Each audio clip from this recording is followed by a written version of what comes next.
In today's video, I'm going to teach you how to replace the domain for multiple emails in Google Workspace efficiently.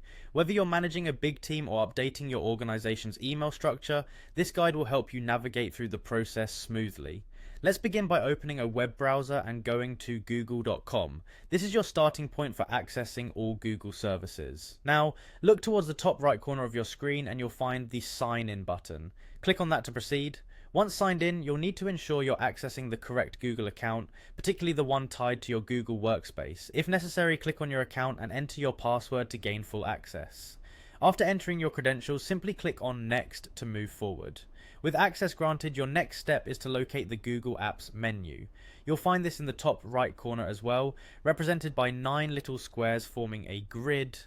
Click on it to reveal a drop-down menu featuring various Google applications. You'll want to select the admin option from this menu, which is your gateway to managing Google Workspace settings.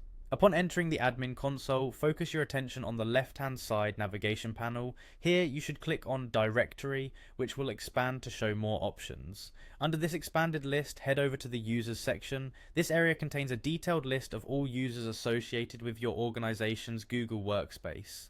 Now scan through the list and find the specific user whose email domain you wish to change. Clicking on the user will bring up more details about their account. As you scroll down, be on the lookout for an option labeled Change Organizational Unit. Clicking on this will allow you to modify the domain settings for this particular user.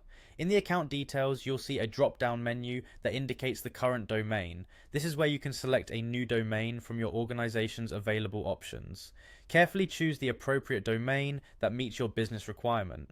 Once you've made your selection, look for the Continue button at the bottom of the page. Click on this button to finalize the domain change, ensuring that the email settings are updated as needed.